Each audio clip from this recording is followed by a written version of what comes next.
দেখুন প্রতিদিন কিভাবে হাজার হাজার অটো রিকশা চুরি হয়ে যাচ্ছে।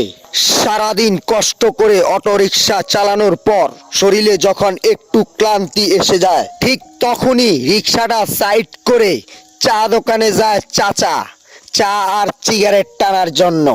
আর চোর তখন ওত পেতে চেয়ে থাকে যে চাচা রিকশা কোথায় রাখে আর চাচা কি করে। চাচা যখন রিকশা রেখে চায়ে চুমুক দিল আর সিগারেটে মারলো টান, আর তখনই চোরার ঘরের চোরায় চাচার অটো নিয়া মারলো টান।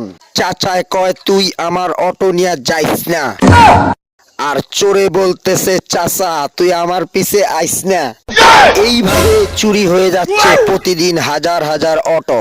পার্ট 2 তে দেখতে পাবেন কিভাবে অটো চুরি হওয়ার হাত থেকে রক্ষা পাওয়া যায়। সবাই চ্যানেলটিকে সাবস্ক্রাইব করে রাখুন। থ্যাংক ইউ, ধন্যবাদ। আসসালামু আলাইকুম ওয়া রাহমাতুল্লাহি ওয়া বারাকাতুহু।